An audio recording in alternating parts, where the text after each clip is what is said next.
Hello friends. आज हम आपके लिए लेकर आए हैं एक और नई कहानी जिसका शीर्षक है मीरा और चमकते मोतियों का रहस्य।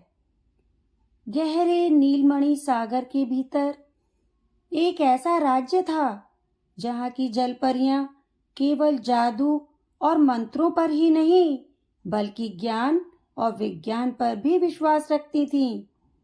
इन जलपरियों में सबसे अनोखी थी राजकुमारी मीरा। मीरा अपनी बहनों की तरह सुंदर थी, लेकिन उसे चमकीले पत्थरों या राजकुमारों में नहीं बल्कि चमकते समुद्री डेटा मोतियों में दिलचस्पी थी।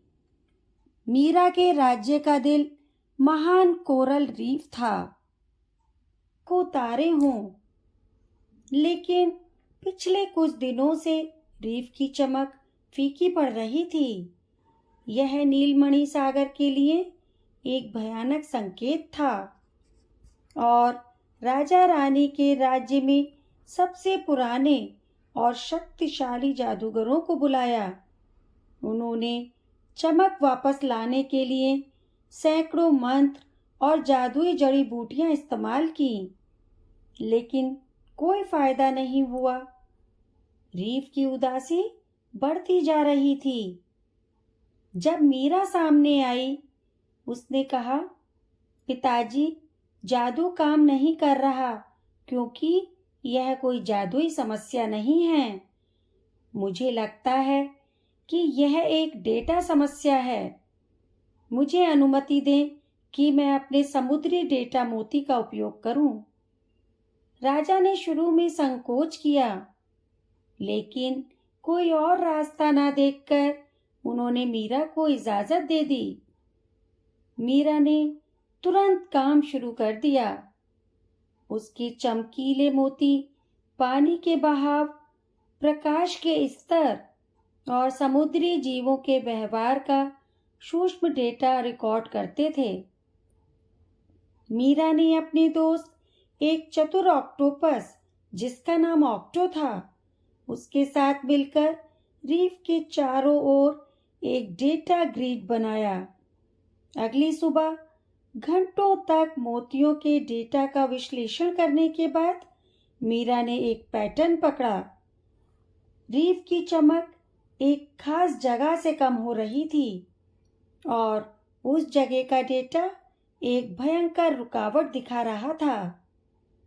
मीरा और ऑक्टो अपनी खोज टीम लेकर उस जगह पहुंचे।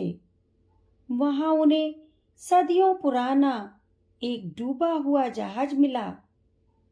जहाज तो अब मिट्टी बन चुका था, लेकिन उसके अंदर एक गाढ़ा काला गाद धीरे धीरे रिस रहा था, जो रीफ के चमकने वाले शैवाल को ढक रहा था और उन्हें ऑक्सीजन लेने से रोक रहा था।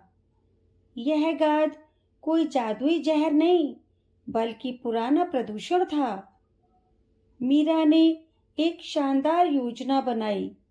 उसने बुलबुला जाल तकनीक यानी बबल नेट सिस्टम का इस्तेमाल करने का फैसला किया, जिसे उसने प्राचीन इंजीनियरिंग चार्ट से सीखा था।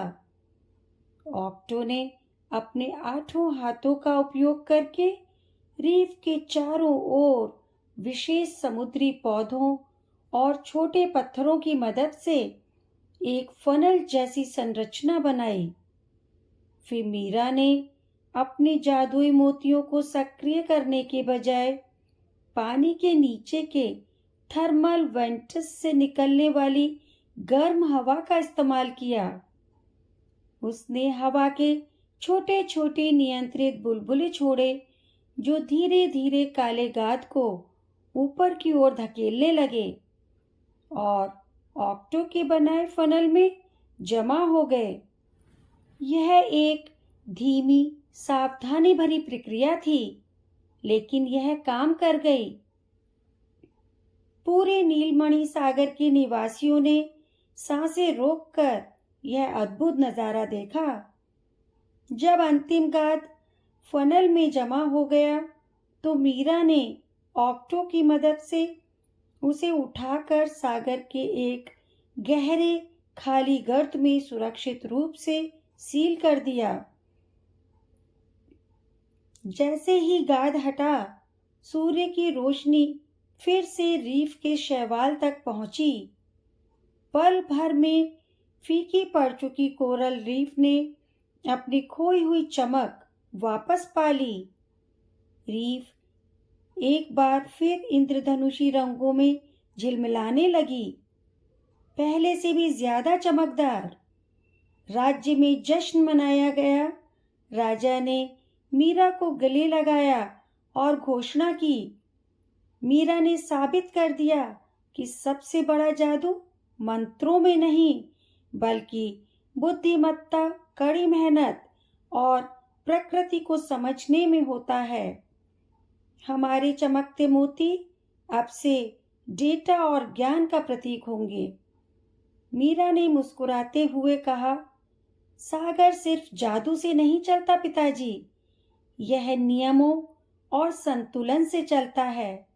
और इस संतुलन को समझने के लिए हमें अपनी आंखों के साथ साथ दिमाग का भी इस्तेमाल करना चाहिए। और इस तरह जल परी मीरा ने अपने राज्य को बचा लिया और गहरे सागर के ज्ञान का एक नया युग शुरू किया। इस कहानी की सीख यही है दोस्तों कि हम अपनी सूझबूझ, बुद्धिमत्ता और समझदारी से बड़ी समस्या का समाधान कर सकते हैं। हमारी आज की ये कहानी आप सभी को कैसी लगी?